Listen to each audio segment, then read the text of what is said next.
Hello and welcome to the Blue Monday podcast. This is Richard from the future calling the past to say that Paul Lambert has left his post at Ipswich Town. The normal podcast will follow, and I'm joined by Craig. We were joined by Seb to do the normal pod, Craig. We pressed stop on the recording, started getting about our normal Sunday evening business, and then all hell broke loose and we had to record a emergency pod. What's your immediate reaction?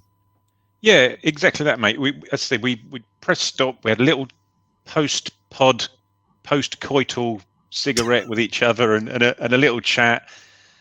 And I think we pretty much towed the line and got it sort of about right to what we knew when we were recording the pod. Got about our lives, slipped into our smoking jackets, and all hell broke loose. But we'll direct people to there's a Lambert Out special which you can watch on our YouTube, and it will go down the podcast feed as well. But presumably, Craig, this is good news for you. Yep, 100% good news, mate. It's all optimistic now. Hopefully, for the next 3 months of the season, 2.5 months of the season, whatever it happens to be, it's upward trajectory now for everybody. Good. Positive.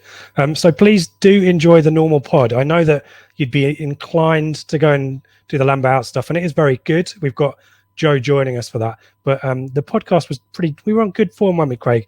Albeit I think my memory completely failed me and I stumbled around like a little bit of a crazy person for most of it. So it's worth it just for that, isn't it?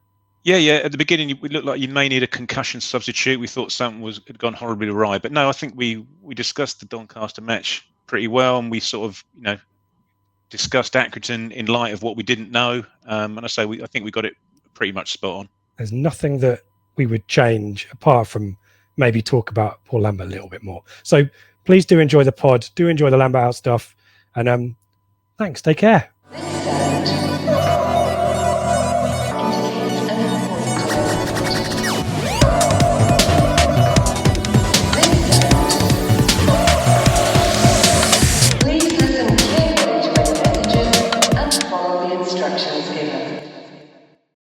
Hello and welcome to the Blue Monday podcast. Now in our 6th season, looking into the exciting happenings of Ipswich Town Football Club. I'm Richard Woodward, and this is the flagship show, available every week on video and audio. So for an irreverent but always informative hour or more of football conversation, make your Monday a Blue Monday. And joining me tonight are two guys who are 99.9% likely to remain with the pod if an ITFC takeover happens. Returning to the flagship show for the first time since the 400 episode special, Seb Brown, and joining me for 2 appearances in 3 days. We can do it, Craig. We can power through. It's Craig Fimbo. Guys, how are we doing? How are you? I'll start with you, Seb. Welcome back to the flagship show. Thanks. I was on last week, so clearly it was a very, very memorable show for you. You were on last week, were you? It was me and Dave, wasn't it, after the Oxford Holy game? Crap. Well, there you go. I'm almost tempted to restart the pod. No, it's fine. Right. It's fine. Don't worry about it. This is the point. We were chatting about this on the Zoom call, and Craig, you can chip in and tell me if you agree with this. Because we've got Saturday, Tuesday, because we're not actually there. We're just watching them on the iFollow. They kind of roll into, they all kind of merge into one, and they're not really particularly exciting, are they? I don't know. Hello, by the way, Craig. Hello. I remember seeing you on Friday. Yeah. Well, forgive me if I get a bit leggy in the second half. That's all right. Two games in we'll get 3 Mikey days. in or something. We'll get Mikey in, and Mikey will just go through the motions and run around a little bit, but not really concentrate much. Yeah, so Seb's like the Emir Hughes. He appears and no one really notices he's here. And he's Welsh. I've been in the bomb squad for a few weeks, and a tale to John Nolan and Caden Jackson. There is a way back. There is a way back. You just got to stick your head down, contribute on the WhatsApp group every now and then. Train with the kids, yeah. And then make yourself available for an impromptu live show on Friday. And then suddenly all was well. Well, apologies, Seb, for completely forgetting. But did I host last week's? Yeah. Bloody hell. Just to make it even worse. It's fine. We've done so many live shows together, I can understand why. Rich, you haven't had a recent bang to the head, have you, Rich? No, I don't. Well, I don't know. Maybe this pod could be interesting.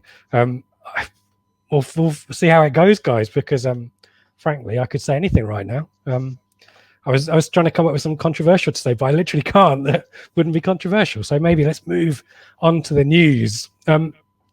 We did a big takeover rumor chat special on Friday, which got lots of interest. Thank you everyone who tuned into that one, either live or subsequently. That's doing very good numbers for obvious reasons. Seb, have you got anything to contribute on the takeover? We haven't heard from you on this, and we've heard it from everyone else. So give us your thoughts. Just like most of us, obviously I watched the live along on Friday. I think it's just a sense of excitement, isn't it? The rumours dropped sort of last weekend, about 10 days ago now, didn't they? And we all sort of were a bit we trod with caution last week on the pod. We discussed it, but we didn't go into any real detail because nobody knew what was going to happen. And then suddenly it was this Athletic article that appeared on, rumours built throughout the week. And then as soon as that Athletic article went boom, everyone started releasing stuff online, and we all started changing our Twitter handles to include American flags and American things, and it's just been brilliant, hasn't it? It's really, really exciting. It sounds, touch wood, like it's very, very close to completion. So, what a bit of excitement at last, should we say, after 13 years of Evans, 13 years of the same thing of budget cuts and bad decisions. Hopefully now the new guys will breathe some interest into the club, and we can look to push on. I did a bit of research. I was quite interested to see how they what influence they had on the Phoenix Rising club. And it's quite interesting when the guy got involved in 2016, they finished 13th, then they progressed to 5th, then to 3rd, then to 1st, and then they're currently top of the of Group B in the playoff chase of the USL. So they've got a proven track record here of developing a club, and I think that's what excites me more. If it was just a businessman, pumping some money in, that's one thing. But these guys have got a proven track record of improving clubs, looking to push on, and it's exactly what we need, isn't it? Investment and a breath of fresh air. And Craig, you were doing your research on Helsingor as well, which we talked about on Friday. So yeah. Is that something to give you? Is Seb right? Is that a little bit of more comfort? Whereas Evans, I think we were just relieved that after years and years of looking for ownership, we finally had someone who passed the fit and proper persons test. But Marcus Evans, no real credentials apart from corporate events and hospitality, and even that, as I think you said on Friday, hasn't really served us in any good stead, has it?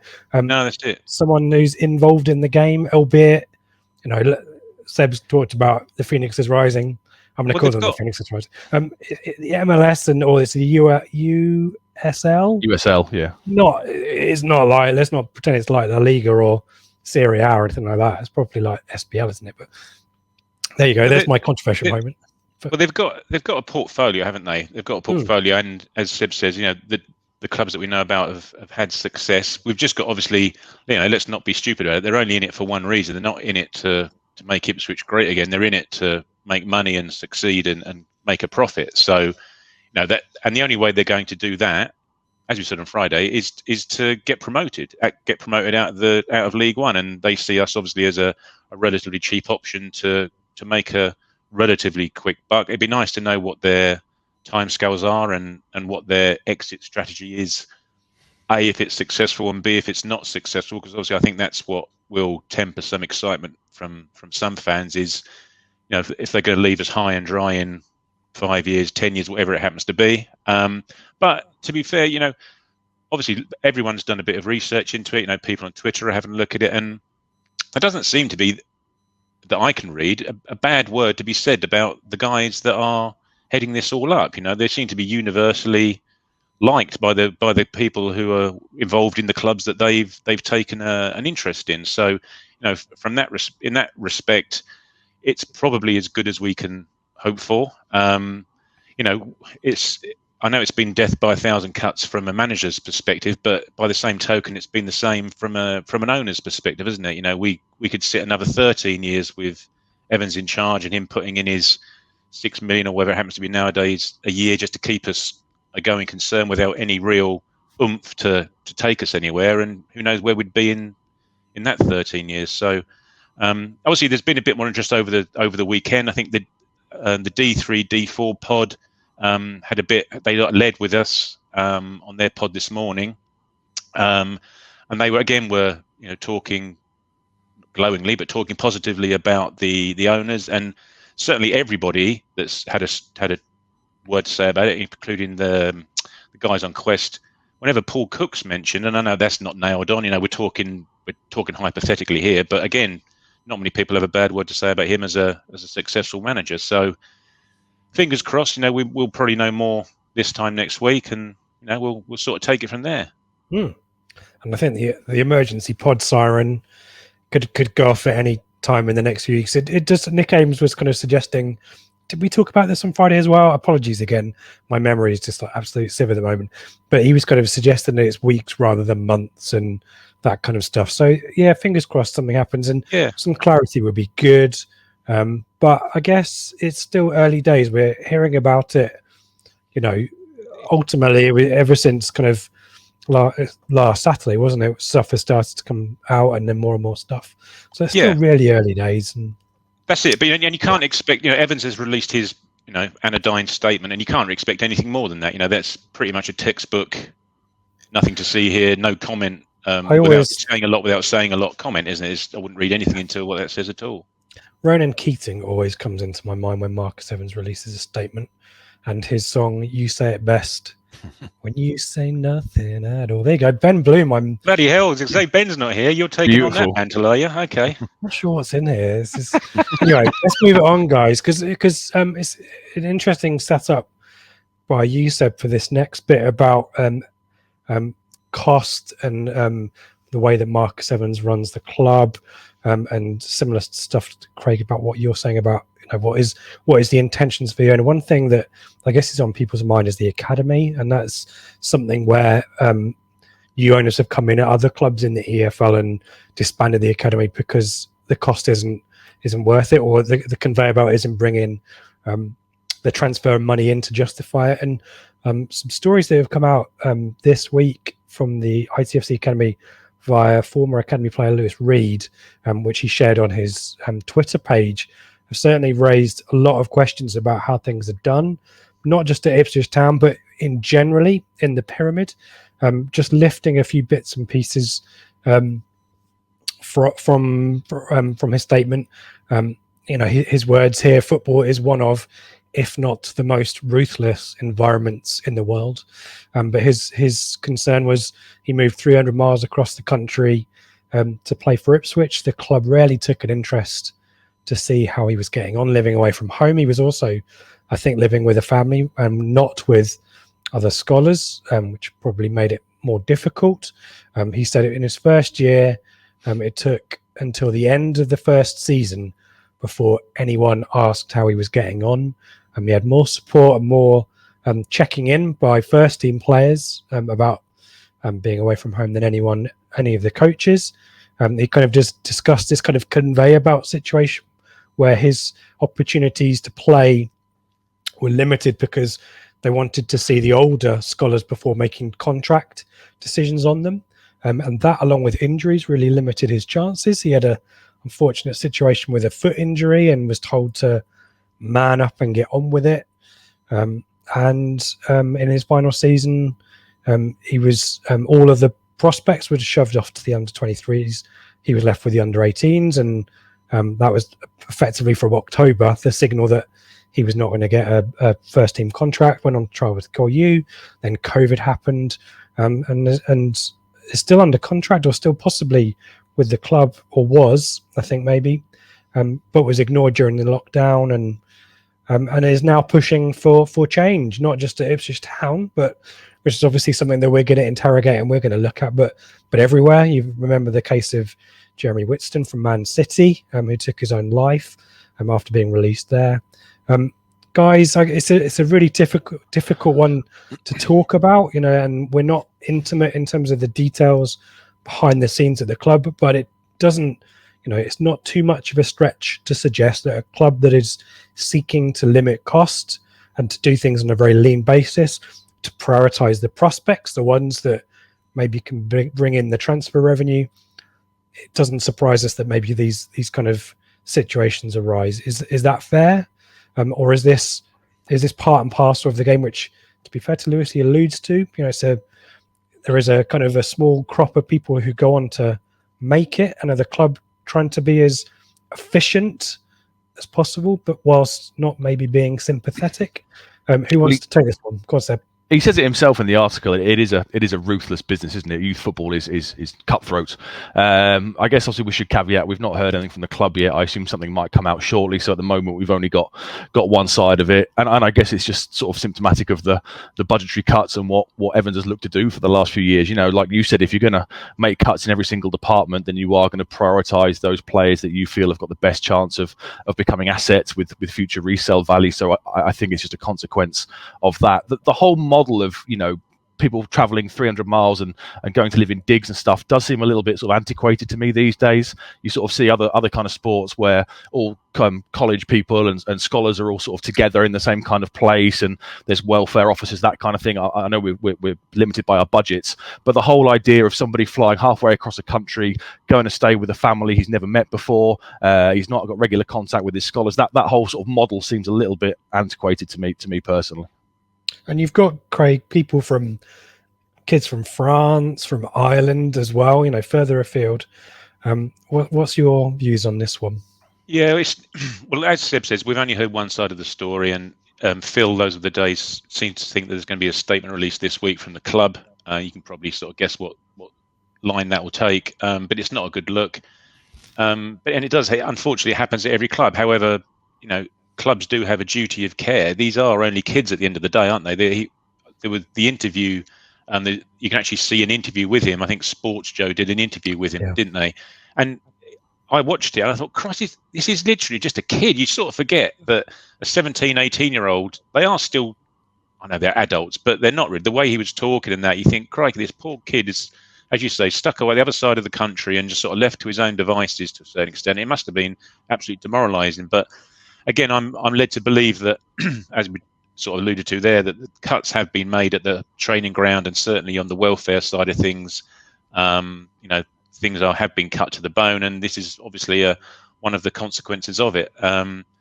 Evans's mantra is first team, isn't it? Everything's pumped in the first team. We know that everything else is cut to the bone all over the club, and this is obviously one of the byproducts of it. Is unfortunately is these the kids' welfare, which is, I say, it's not a great look for the club. No, and more generally on football, you know, and I think Lewis, to be fair, has said that this is a EFL, this is a, you know, industry-wide, thank you, situation here. I guess, you know, football has struggled with its image, particularly in the last 10 years, as some old ways of doing things are put to one side. You know, it's had issues in all kinds of real key areas of life and society. Is in this instance, is football just a little bit too slow to catch up? And you know, you've mentioned there about the duty of care and that kind of stuff. Is football clubs maybe underestimating in 2021 how things like mental well-being, careers advice as well? You know, it seems to me that if you're going to have a category, even any kind of categorization of academy, the burden of care, to use your phrase, Craig, needs to be a lot higher, doesn't it? And also the way you conduct yourself. And I guess it extends to, and it's a long question, so apologies for it, this kind of attitude, I suspect, is acceptable because first team players are probably treated just as ruthlessly.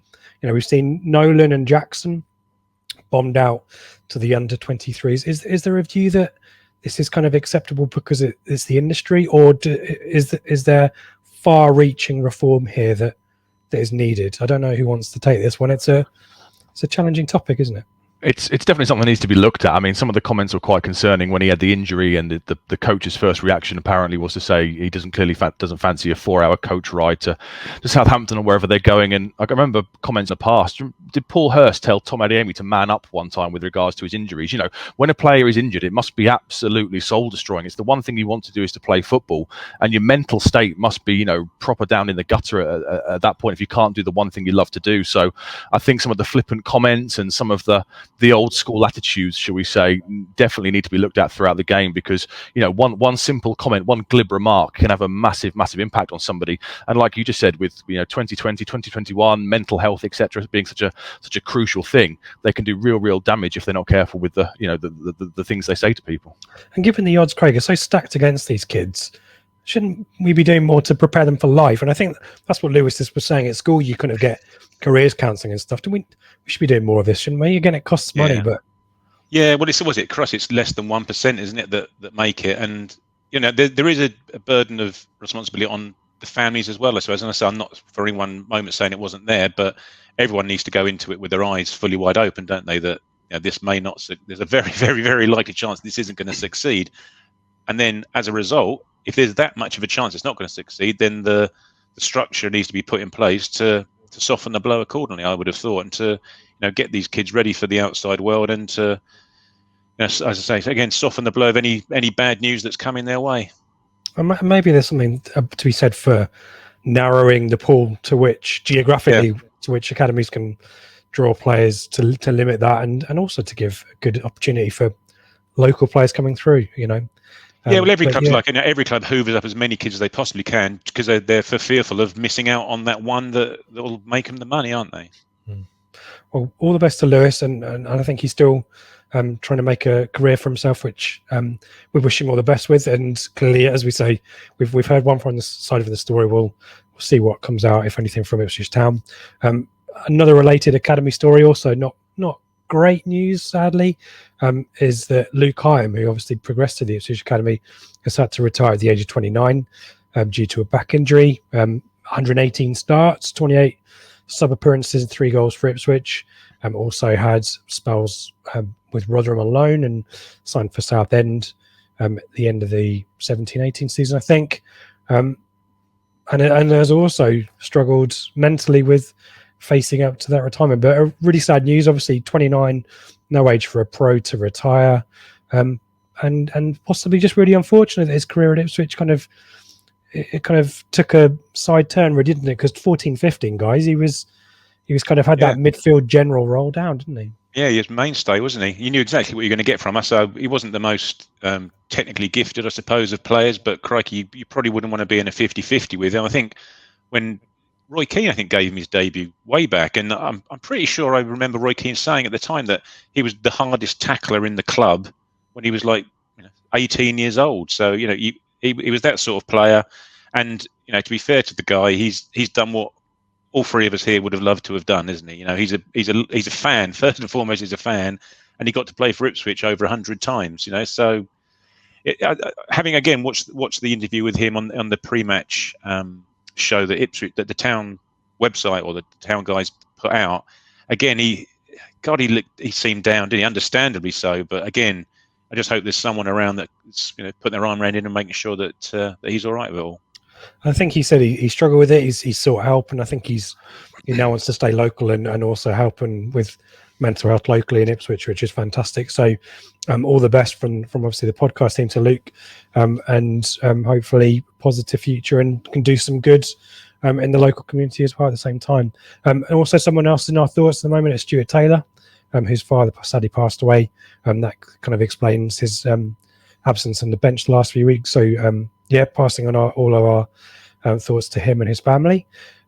Let's move it on, guys, shall we? Let's talk about, bring things up to date and talk about Doncaster.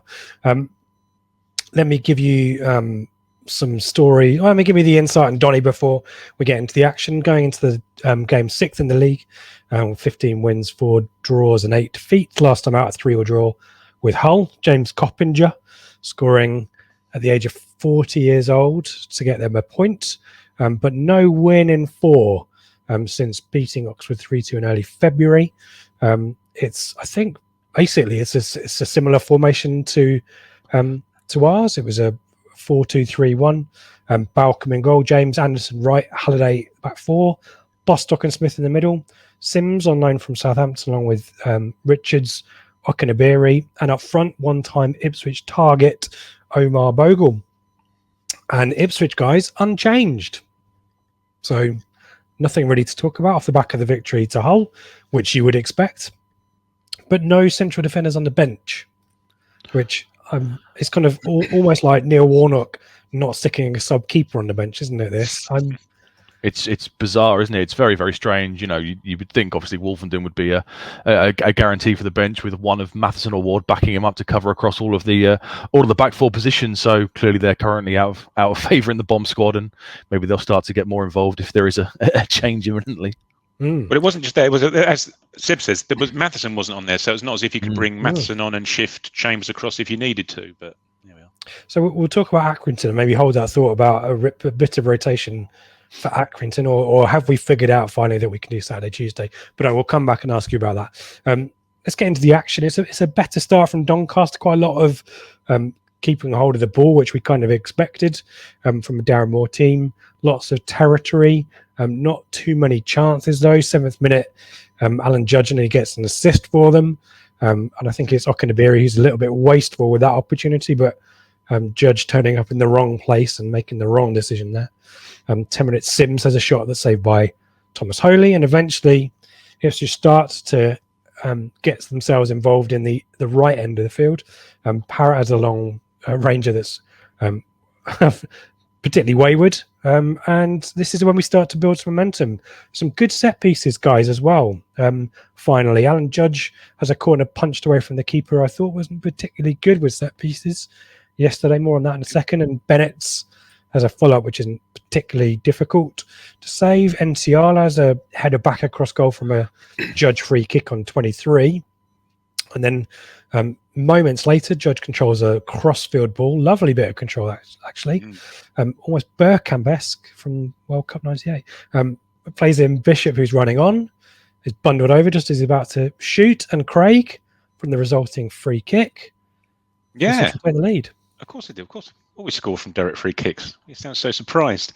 No, as you say, Rich, that I think it was a slow start because it was about quarter of an hour before like Bishop and Norwood had their first meaningful touches of the ball. It was a really slow start, but then we, as you say, we started to get into it at a couple of set pieces, and as you say, again, it was a crossfield ball, wasn't it, to Judge in the first instance, and he really made a great touch to bring it out of the sky. Knocked into Bishop, who got bundled over, and then NCR had a bit of a moan at the ref wanting to take the ball forward another few yards. But yeah, it ended up getting placed about 25 yards out. Judge shooed everyone else away who fancied it, and everyone decided to go back to their cups of tea or whatever it was and wait for the resulting goal kick. And it was an absolutely lovely strike. He went to the goalkeeper's side, if you like. The goalkeeper set his wall up. He went to the goalkeeper's side, and he hit it so perfectly. It sort of just kissed the inside of the net, didn't it? Just rippled around the side of the net. And looking at it from behind the goal, obviously, subsequently the club have released the footage of it from about 18 different angles, and the one from behind the goal, you can see that really quite heavily there. The goalie, what's his name? Balcombe, isn't it? Ellery Balcombe, named after David Ellery, I think. Yeah, I think so. Yeah, he really does go heavily to his right, expecting the ball to come over the wall, and he's pretty much flat-footed before he can get back to the left where it ended up going. And subsequently, in Alan Judge's post-match interview, it turns out that he was at Brentford when Balcombe was there himself, and had taken free kicks and knew exactly what Balcombe was going to be doing, and thinking, Alan Judge, fair play to him. He's playing the long game here. He's been taking free kicks the same way to this kid, 4 years ago, knowing damn well that on the 27th of February, 5 years later, he's going to be putting it the other side of the wall to score a free kick. The mind games. Absolutely remarkable. Yeah, fair play to the guy. Yep. No, it's lovely. Brilliant free kick. It's like Richard Wright against Dean Holdsworth in the home leg of the playoffs, wasn't it? When he takes a step to the wrong side and then changes his mind. And then just amazing, isn't it? It's amazing that just that one step just completely throws your time. You've got no chance to get out, especially when the ball, as I say, it literally just kissed the inside of the side netting and just went round the back of the net. It's lovely. Lovely goal. And I think there were a lot of people on Twitter saying, well, when was the last time we scored a direct free kick, forgetting that we had Luke Garber on loan last season. That was, for a part of that season at least, pretty Lincoln, wasn't it? It was Lincoln, wasn't it? Yeah. the 5-3, and he scored a belter at Tranmere, at home to Tranmere as well, didn't he? Yeah. So we had a couple last year, but it is a rarity. He really fizzled out, didn't he? Himself, like after Christmas time, his set pieces went to pot himself, didn't they, a little bit? But I think just about on the pattern and balance of play, just about deserved. But Doncaster's didn't really go away.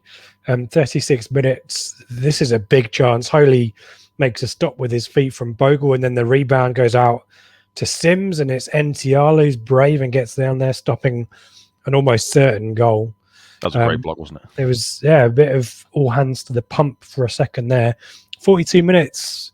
A big opportunity this, and I don't want to keep singling him out because Bennett's running is really positive and he's really difficult for opposition defenders to challenge.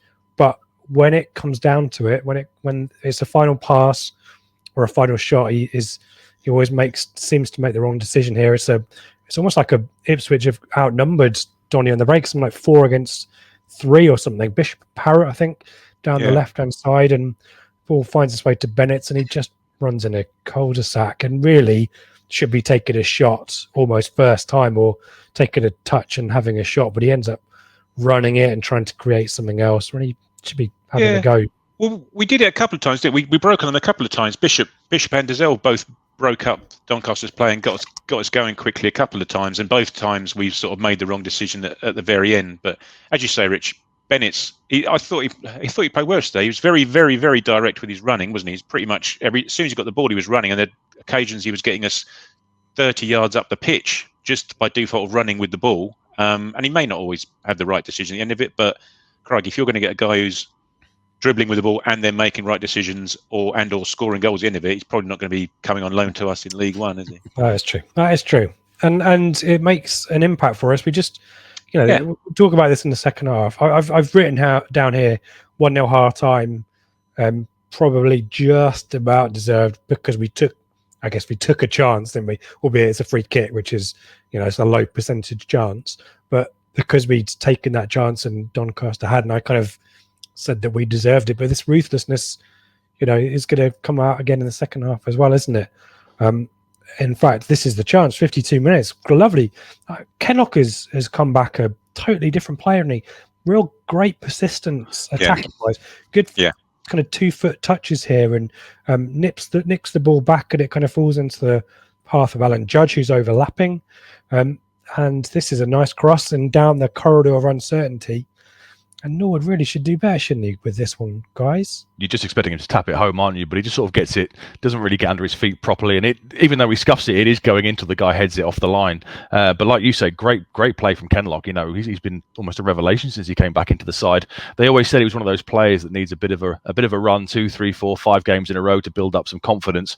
But he's looking brilliant at the moment. We've seen crossfield balls in the last 2 games that have led to goals, and now he's breaking forward and playing people in to put balls along the 6-yard box. Long may it continue. But that one from Norwood, he just expected him to hit it, really, to put his laces through it and really power it home. But he goes for the side foot, doesn't get hold of it properly at all, and then he is a bit unlucky because it is going in regardless. But the guy hacks it off the line.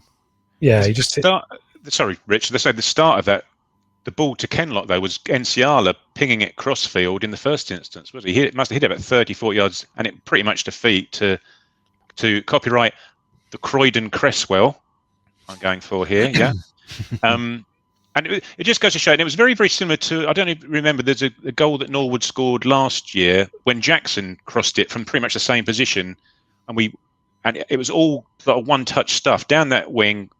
Jackson crossed it with his left foot, and Norwood bundled it in the far post, and it was very similar to that. But it just goes to show, if you do things at pace, 1 or 2 touch, opposition they can't get near, they can't defend, they can't set, and mucking it around with, playing the ball around in our own half, going nowhere.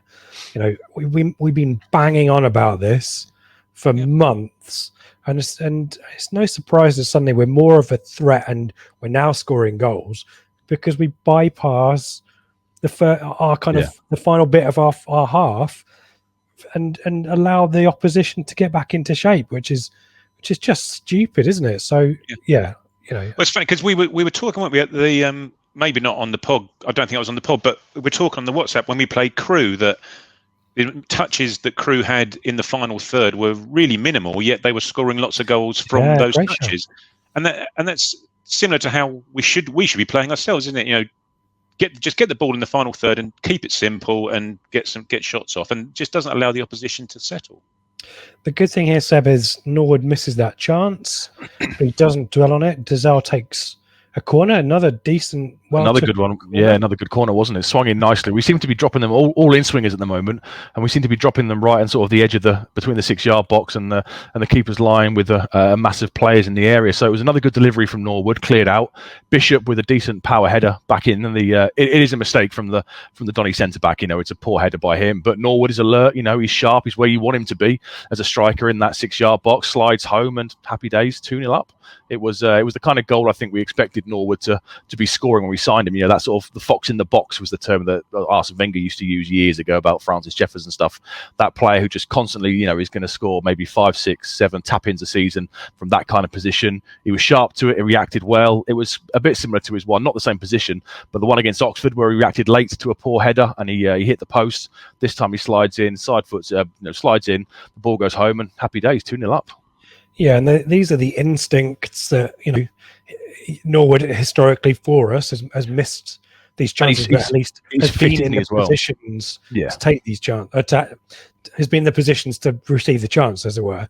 And he's getting fitter, he's getting stronger with each game, isn't he? If you look at our strikers, I'm not sure too many other ones would be there to score that chance. It's a very sort of James Norwood goal. You know, I wouldn't expect Sears or Drennan to be in that kind of position and anticipate the mistake. It's the kind of goal that only possibly Norwood would get from our front line. That's because you're comparing apples and pears. That's why I said.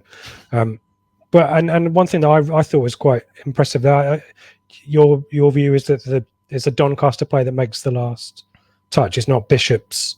No, it's a clever header from Bishop. He gets a lot of power on it back into the. But I think it clearly comes off the Donny centre back and falls nicely for Norwood. Well, I think Norwood times the run to stay on the side really well. Yeah, exactly. He's alert and he's sharp. Stabbed, poked finish that he should have done for the chance before. But I'm not going to complain because he made up for it. And Ipswich going Ipswich 2 up.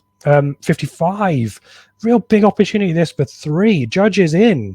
And cuts back, and rather than playing in Parrott, who's completely unmarked just inside of him, he goes for glory, tries to curl in a long ranger, and whilst it's a good enough effort, Parrott was the outball there and should have played him in.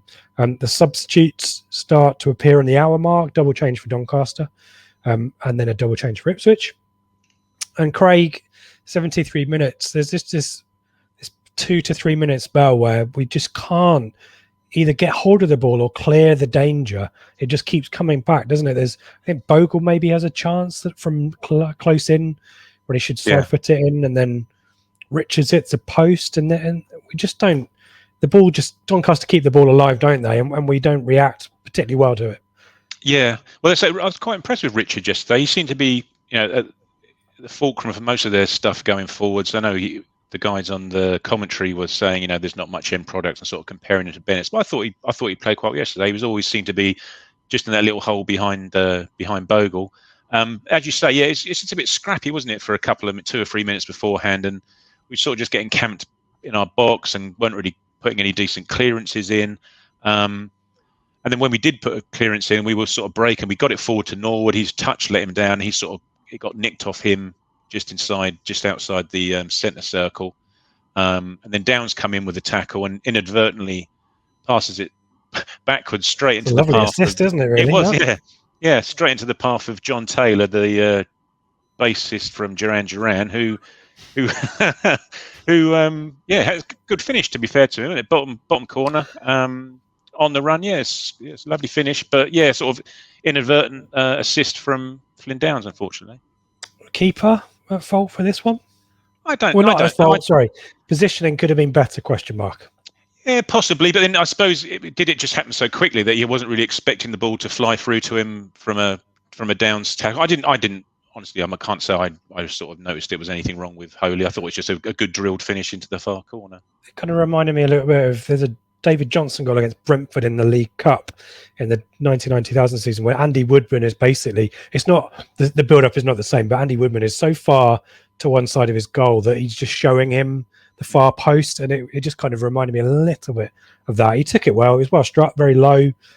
kind of hit it exactly as you would be taught to do, which is hit the far post and keep it low. And he's a big guy, he's got to get down. But I just thought he showed him quite a lot of far post. But I think you're being a bit harsh there, mate. Fine, I'm going to be harsh. Don't care. And then we have this kind of huge, massive substitutions, including the introduction of the aforementioned James Coppinger, and I think that might be his 800th career I saw that on appearance, Twitter, which is an impressive feat. One-time Ipswich target under Paul Jewell. His wife still working at Ipswich Hospital, I understand. That is a lie, I don't.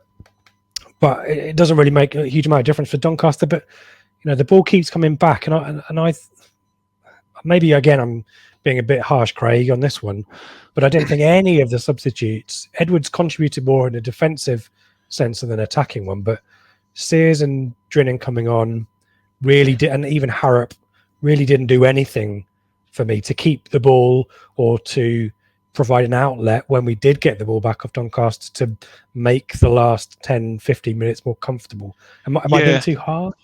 No, I don't think so. I think none of the substitutions really made a difference, and it just shows how, certainly in the second half, and certainly from like 60 minutes onwards, the whole team, to my eyes, looked really leggy all of a sudden. Norwood was suddenly off the pace, and Judge was not scampering about as much as he does. The whole team just sort of lacked a little bit of oomph, and unfortunately, none of the guys that came on sort of added the energy you want to. Obviously, poor old Freddie Sears and Drinnan are a bit of a downgrade on the guys that they replaced, aren't they, nowadays? Crikey. Harrop was played out of position, didn't he, on wide right? I think he came on for, didn't he? Because Downs had come on for Dazelle in the middle, hadn't he? But no, I don't really think. At no point did I really think that we were under pressure or really going to concede. But it would have just been nicer to play a bit further up the pitch, I think. And maybe this is a symbol of the new style of play that we have adopted at the moment. Full-time 2-1, another Town victory against top 6 opposition, which is great, and really puts us in good contention now in the league table for playoffs, which I'll talk about in the roundup.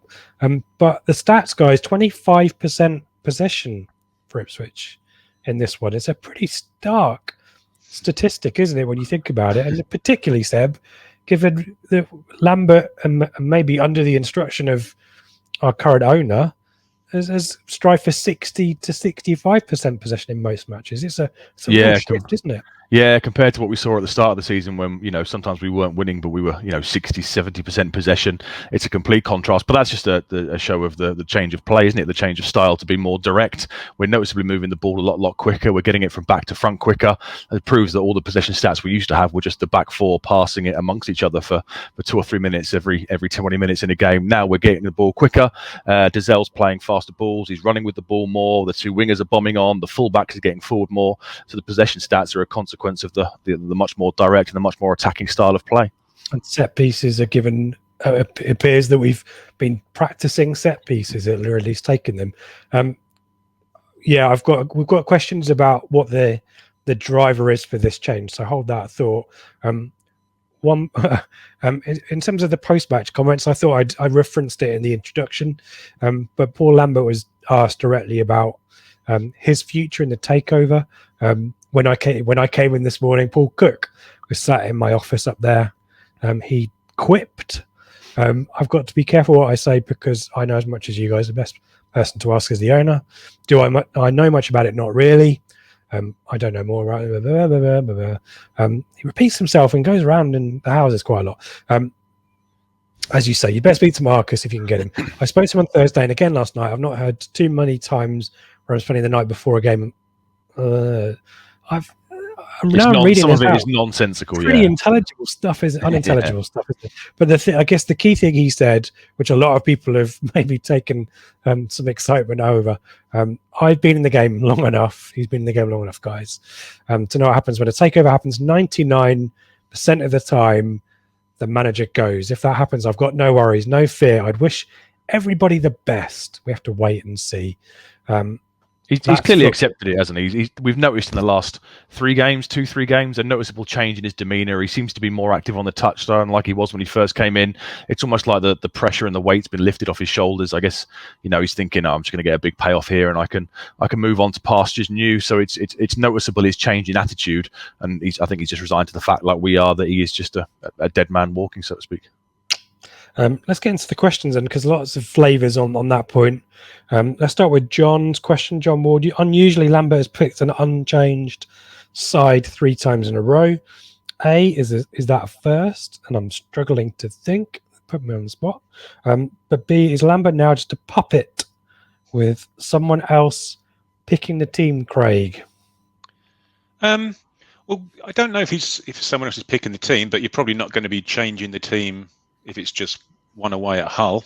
There are rumours, unsubstantiated rumours, that it's under Matt Gill and Jimmy Walker are more involved than previous, but whether that's just because Stuart Taylor's not around to do the screaming and calling the fourth linesman What's it?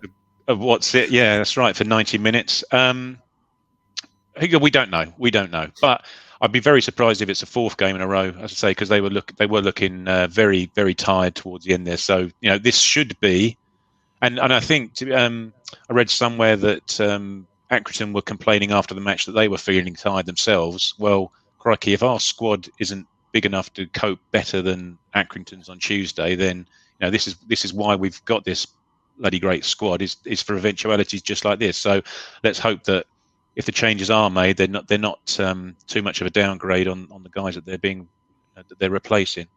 Yeah. Sindre, would you look to keep Matt Gill, speaking of, once the takeover happens? Lambert will obviously go with Taylor, but Gill is fairly highly rated in the game.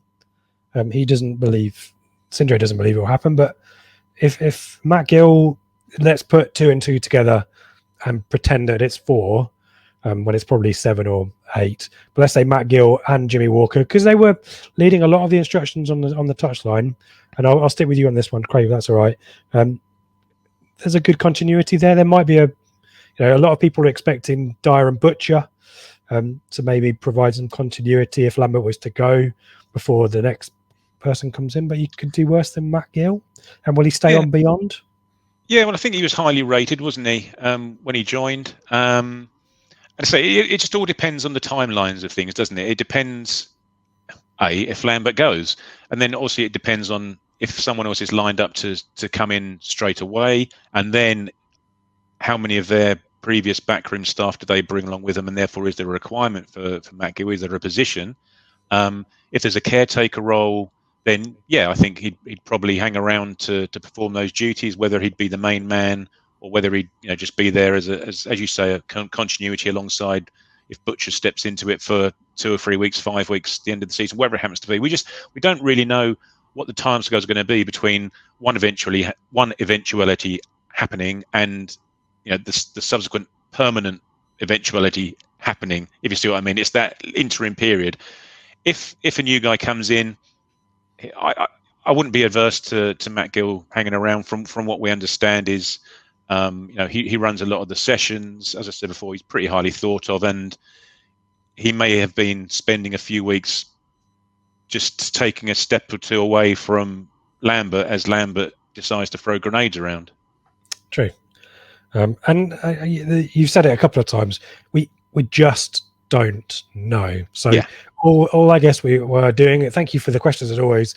A lot of them are going to be speculating, and so Craig is doing his absolute best with the information we have, which is we do not attend training week to week and we don't see who picks the teams, but I probably agree with you there. AWITFC asks a question which I think is then answered in the thread. Who will Paul Cook's assistant be? Doig and Taylor seem to be key elements in our stagnation under previous incumbents. FPL track to them reply say Liam Richardson, who I believe is in charge at Wigan.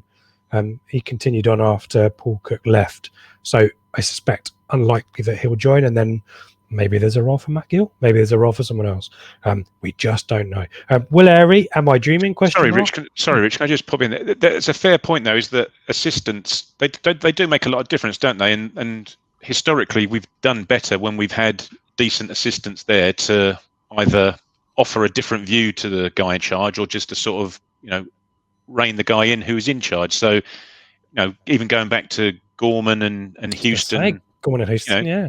Yeah, that's right. And one of the reasons Keane probably failed is because he didn't bring Ricky Sprazier with him, did he? Who he'd had the success with at Sunderland, going back to that, and maybe one of the reasons, apart from him being a bit of a nutcase.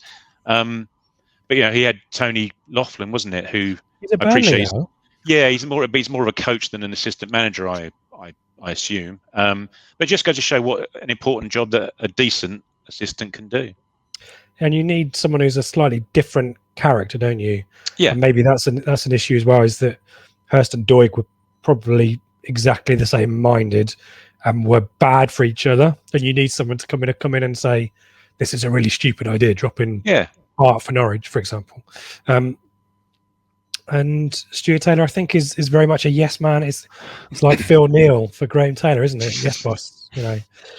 So yeah, I agree. Someone who, and that's why a lot of people, I think, are enamored by the idea of the Cowley brothers, because you get a sense that there is there's a healthy tension there. They may be related, but there's a healthy tension, and I don't think either of them would just say yes for the convenience of it. Whereas I think sometimes you do get that situation. So it's a really interesting thought there from AWITFC in terms of the specifics. It appears that Paul Cook's usual target is already in a job, but who knows? Will Airy, I will go back to Will. Am I dreaming? We'll look at the league table. Pinch yourself. I don't know.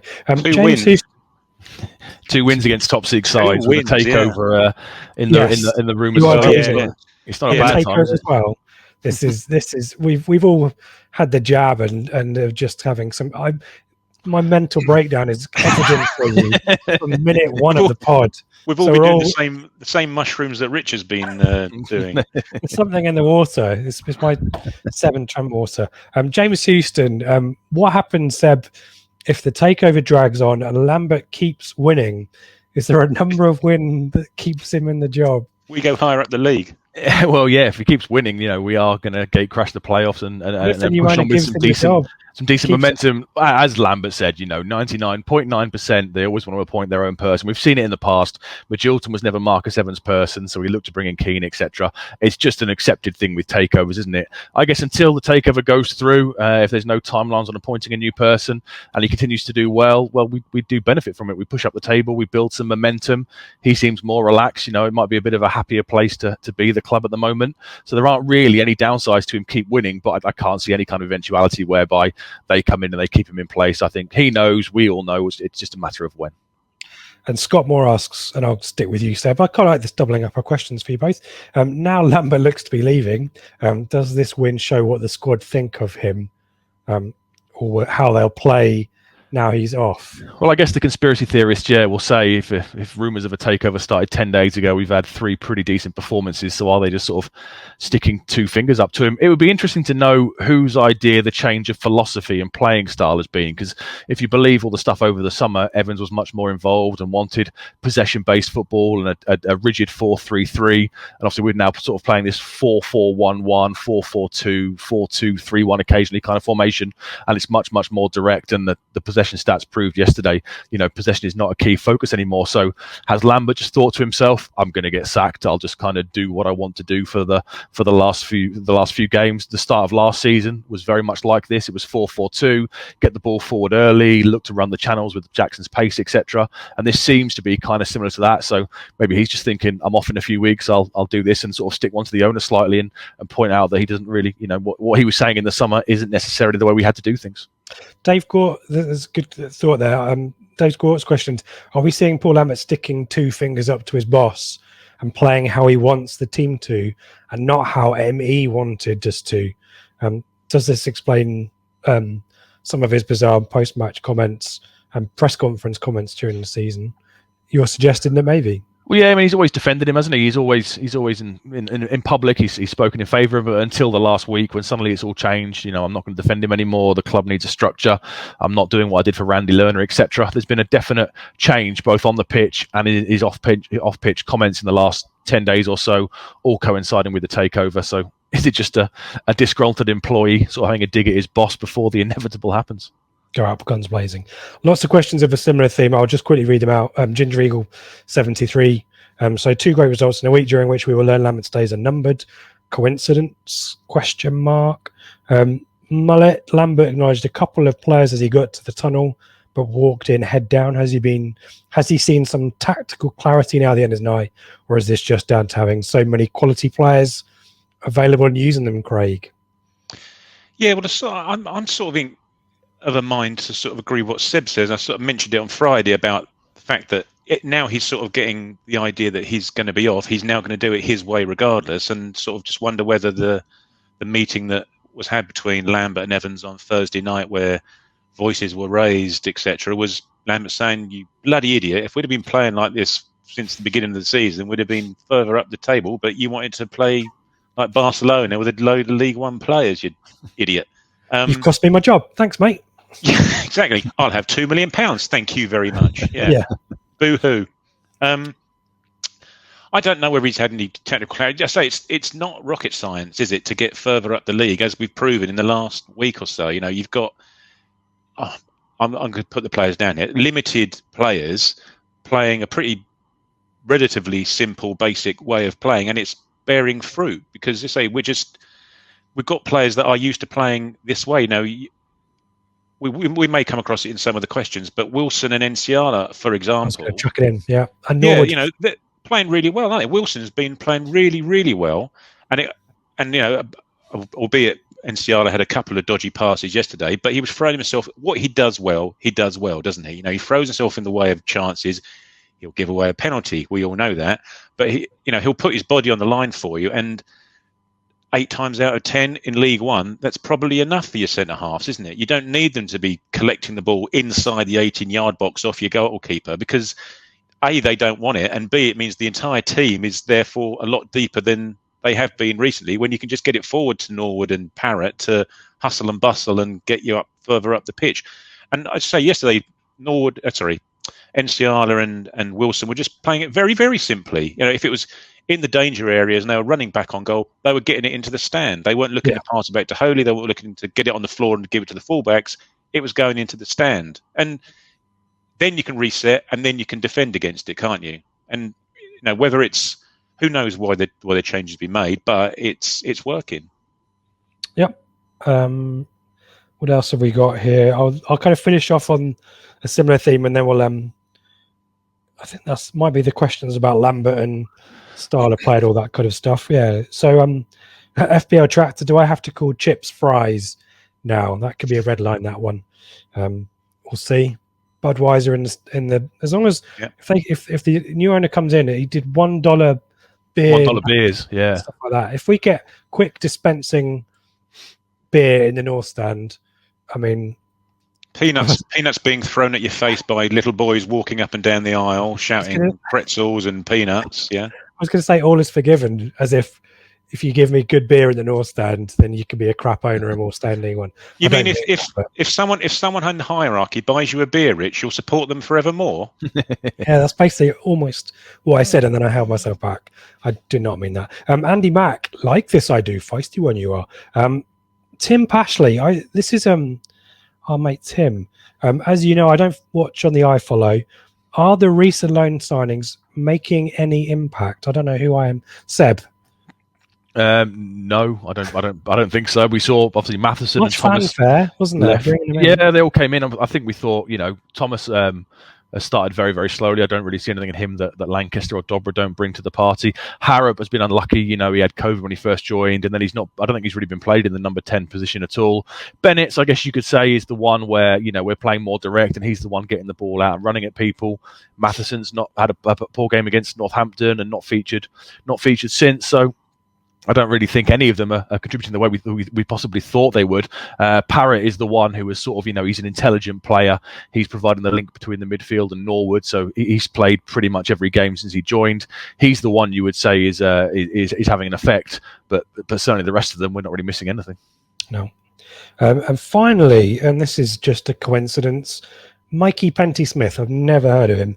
A midfield four of Bennett, Bishop, Dazelle and Judge doesn't offer defensive protection on paper, so why do we look more solid? Does having 2 strikers on the pitch mean the midfielders get caught high less often? Or Craig, as Mullet suggests, is it having a back four of, well, Kennock's in the form of his life at the moment, but Chambers, Wilson and Nsiala, who are no nonsense.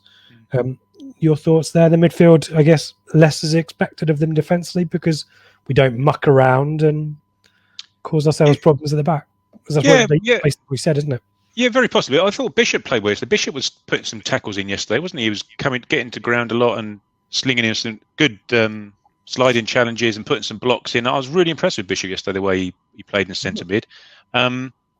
As I say, I think what we did, we're just a lot more solid and a lot more sort of compact and narrow. And we were chatting about it on the WhatsApp that all of Doncaster's attacks were pretty much coming down the wing. Very rarely were we getting sliced open through the middle. So we were sort of forcing them down the wings and then being able to defend the crosses in the main. And I think that was pretty much the strategy, or has been the strategy for the last few games. And as I said before, because you've now got two players up front, and as Seb says, you've got Parrott playing well and linking. Albeit hasn't scored a goal yet, he is still playing well and looking forward when he does get the ball for Norwood, isn't he? They're sort of acting as a pretty bit of a pest as a pair. It's allowing us to just move further up the pitch, and therefore you're not as, when you lose the ball, you're not already on the back foot because you're in your final third of the pitch. I just think that the guys are just used to playing this system. They're certainly obviously more comfortable playing this system and this formation. I don't know how much defensively Bennett's and Judge are offering their fullbacks, but it's working. I just think that as a unit they're just working a lot more solidly. Yeah, as I said before, they're just more compact, and it's just working as a result. Less risks, less mistakes. Yeah, keep it simple. Yeah. Exactly right. Keep it simple, stupid, as you said on Friday. Yeah. Good stuff. Thank you for the questions, as always. Helpful shaping the debate. Let's do some roundup very briefly, then talk about Accrington. In alphabetical order, we'll talk about these. AFC Wimbledon 0, Hull City 3, routine win for Hull, bouncing back from that embarrassing defeat in midweek. Bristol Rovers 2, Shrewsbury 1. Joey Barton's first win in charge of Bristol Rovers as they tried to move away from the bottom 3. Charlton in a bit of free fall at the moment, 0, Blackpool 3. Blackpool's first win at the Valley since 1976. 2 penalties for them and 2 sendings off for Charlton. Not looking good for Lee Bowyer there. Crewe 2, Sunderland 2. Sunderland back from 2-0 down with 2 screamers from Jordan Jones and Chris Maguire in the 97th minute. Fleetwood 1, Accrington 1, our opponents for Tuesday. John Coleman missed it because he was getting his COVID jab. And it was a good goal from Adam Phillips to give them the lead, but Fleetwood equalised and then had a penalty saved. Accrington not in the best of form, as we'll mention in a second. MK Dons 1, Oxford 1, another 97th minute equaliser, which is quite helpful. I think these teams kind of upper mid-table between them and the playoffs, drawing with each other. We don't want people winning at the moment, so draws are good. One team who is winning with minimal effort at the moment is Peterborough. 2-1 winners over Wigan. 6 wins in a row for them.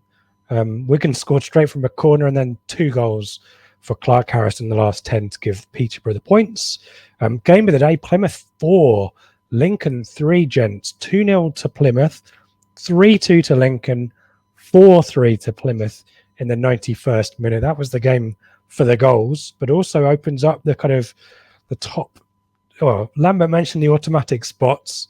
I'm going to throw it in 10, there. 10 off with the game in hand, you said, didn't we? Yeah, but it does keep things interesting. It proves that the league is a strange old thing. Bonkers, to quote an old manager. Bonkers. Portsmouth 1, Gillingham 1. Can he jack it back on the sidelines? Portsmouth not great at home at the moment.